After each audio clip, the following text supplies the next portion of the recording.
আমরা জানি পৃথিবী একদিন না একদিন ঠিক ধ্বংস হবে, এটি আজ না ঘটলেও এটা কাল ঠিক ঘটবে। এই নিয়ে কত মুভি তৈরি হয়ে গেল, এর মধ্যে আপনারাও হয়তো কিছু মুভি দেখে থাকবেন। পৃথিবী যদি ধ্বংসের দিকে এগিয়ে আসে তাহলে আপনারা কি মঙ্গলের কথা ভাবতে পারেন? মঙ্গল সৌরজগতের চতুর্থ গ্রহ। এই গ্রহ শতাব্দী ধরে আমাদেরকে অবাক করেছে। লাল গ্রহ হিসাবে পরিচিত এটি রহস্য ও বিস্ময়ে ঘেরা একটি জগৎ। কিন্তু এটা কি আমাদের পরের বাড়ি হতে পারে? মঙ্গল গ্রহের যাত্রা অনেক দিনে। এই যাত্রা 17 শতকের প্রথম টেলিস্কোপিক পর্যবেক্ষণের মাধ্যমে শুরু হয়েছিল। তারপর 20 শতকের শেষের দিকে এবং 21 শতকের শুরুতে নানা ধরনের রোবোটিক মিশন দ্বারা মঙ্গলের অনুসন্ধান চালানো হয়। নাসার রোভারগুলি মঙ্গল গ্রহের পৃষ্ঠ এবং বায়ুমণ্ডল সম্পর্কে তথ্য সংগ্রহের ক্ষেত্রে অত্যন্ত গুরুত্বপূর্ণ। এই রোভারগুলির গুরুত্বপূর্ণ তথ্য উন্মোচন করছে। মঙ্গল গ্রহে জলের বরফ রয়েছে, যা মানুষের বেঁচে থাকার জন্য একটা গুরুত্বপূর্ণ সম্পদ। এর বায়ুমণ্ডল যদিও পাতলা, প্রাথমিকভাবে এইখানে আছে কার্বন ডাই অক্সাইড।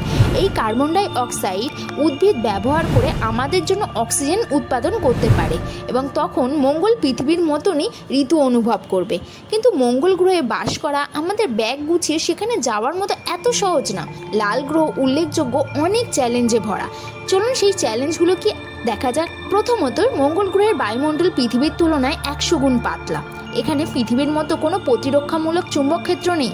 এটার অভাব রয়েছে, যা ক্ষতিকারক সূর্যরশ্মি এবং মহাজাগতিক বিকিরণ সোজাসুজি মঙ্গলের মাটিতে গিয়ে পড়ে। এর জন্য আমাদের ক্ষতিকর সম্ভাবনার মুখে পড়তে পারি। এর অর্থ হলো আমাদের নিজেদেরকে রক্ষা করার জন্য এমন একটা প্রোটেকশন হাউস তৈরি করতে হবে যাতে এই সূর্যরশ্মি আমাদেরকে কোনো এফেক্ট না করতে পারে। টেকনোলজি এবং বিজ্ঞানীরা ইতিমধ্যে হাউস ডিজাইন করেছে যা মানুষের বিকিরণ থেকে রক্ষা করতে পারে। এগুলি মাটির নিচে তৈরি করা যেতে পারে, মানে আন্ডারগ্রাউন্ড হাউস, বা মঙ্গলের মাটির পুরো স্তর দিয়ে সেগুলোকে তৈরি করা যেতে পারে, যা রেগোলিথ নামে পরিচিত। আমাদের পৃথিবীর মতো মঙ্গলে মাটি নেই। মঙ্গলে আছে কেবল ধুলো, বালি আর নানা ধরনের মৌল শিলা। এটাই হলো রেগোলিথ। রেগোলিথ নির্মাণ সামগ্রীর জন্য ব্যবহার করা যেতে পারে। নাসা এবং অন্যান্য মহাকাশ সংস্থা মঙ্গল গ্রহের মাটি ব্যবহার করে 3D প্রিন্ট স্ট্রাকচারের প্রযুক্তি তৈরি করছে, যার জন্য পৃথিবী থেকে কোনো যন্ত্রপাতি মঙ্গলে নিয়ে যেতে হবে না। এতে অনেক খরচও কমবে এবং প্রক্রিয়াটি তাড়াতাড়িও সম্পন্ন হবে। মঙ্গল গ্রহে বেঁচে থাকার আরেকটি গুরুত্বপূর্ণ দিক হলো জল। সৌভাগ্যক্রমে মঙ্গল গ্রহে জলের বরফ আছে, বিশেষত এই মেরুতে।